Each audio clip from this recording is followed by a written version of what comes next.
महाराष्ट्र शासनाच्या सांस्कृतिक कार्य संचालनालयाच्या वतीनं राजर्षी शाहू स्मारक भवनामध्ये 63व्या महाराष्ट्र राज्य हौशी मराठी नाट्य स्पर्धेची प्राथमिक फेरी सुरू आहे। यामध्ये कोल्हापूरच्या रुद्रांश अकॅडमीनं डॉक्टर सोमनाथ सोनवलकर लिखित आणि डॉक्टर प्रमोद कसबे दिग्दर्शित मोक्षदाह हे नाटक सादर केलं। प्रत्येकजण आयुष्य जगत असताना त्याचं नियोजन करत असतो, परंतु मृत्यूचं नियोजन कुणीही करत नाही। जन्माचं जसं आपण स्वागत करतो तसं मृत्यूचंही स्वागत केलं पाहिजे किंवा मृत्यूकडे सकारात्मकतेनं पाहिलं पाहिजे असा संदेश या नाटकातून देण्यात आल्याचं दिग्दर्शक कसबे यांनी सांगितलं।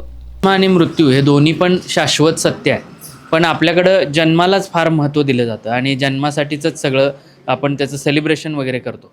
पण मृत्यू हा जन्मापेक्षाही खरं तर शाश्वत आहे का? कारण जन्मसुद्धा आपण प्लॅन करू शकतो। आता प्लॅन डिलिव्हरी होतात, पण मृत्यू प्लॅन करता येत नसतो। त्यामुळे मृत्यू हा असा एक विषय आहे की जो आपल्या हातात नाही, पण तो येणारच आहे। मग त्याच्याकडे एक नकारात्मकता आहे आपल्याकडे, सगळेजण त्याला एक निगेटिव्ह वेनं बघतात।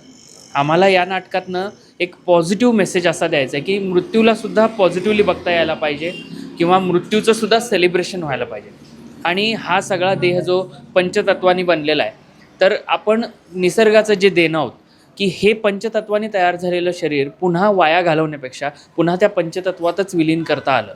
आणि ते करण्याआधी आपल्याला जर आपले जे चांगले अवयव दुसऱ्या कुणाला देऊन त्याही गरजूला पुढचं आयुष्य सुकर करण्यासाठी मदत करता आली, तर असं करणं मला वाटतं की खरंच या निसर्गाची परतफेड करण्यासारखं आहे। राजलक्ष्मी कौलवकर हिनं या नाटकातील नाझियाची भूमिका साकारली आहे। राजलक्ष्मीनं या नाटकाद्वारे रंगभूमीवर पदार्पण केलंय।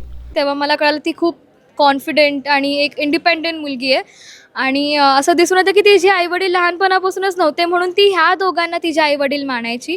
आणि असं तर खरं तर माझ्या आयुष्यात घडलं नाही, म्हणून ते पडद्यासमोर आणणं हे एक माझ्यासाठी खूप कठीण कार्य होतं, कारण की ते इमोशन्स किंवा ते सॉफ्ट कॉर्नर दाखवायचा कसा हे माझ्यासाठी कठीण होतं। पण मी माझा शक्य तितका प्रयत्न केला आणि मला वाटतं की ऑडियन्सला ते आवडलं असेल। मला ही पात्र करतानाही खूप मजा आली, सरांचा गायडन्स होता, फ्रेंड्सचा सपोर्ट होता आणि हे भूमिका स्वीकारताना एवढंच वाटलं की हे जे इतकं सुंदर पात्र लिहिलं आहे त्या लेखकांनी, त्या पात्राला मी जस्टिस द्यायला हवं आणि त्यासाठी मी माझा पूर्णपणे प्रयत्न केला। नाझिया जशी त्यांच्या डोक्यात होती तशीच प्रेक्षकांसमोर ती पोचायला हवी, एवढाच माझा प्रयत्न होता आणि बहुतेक तो प्रयत्न यशस्वी झाला असावा असं माझं मत आहे। इरावतीची भूमिका साकारणारी साक्षी झिरंगे आणि आपटे वकिलांची भूमिका साकारणारे शिवसागर शेटे यांनीही आपल्या भूमिकांना न्याय दिलाय। या नाटकाला प्रथमेश सिद्धार्थ यांचं संगीत असून तन्मय राऊत आणि कुणाल शेलार यांनी प्रकाश योजनेची जबाबदारी पार पाडली आहे।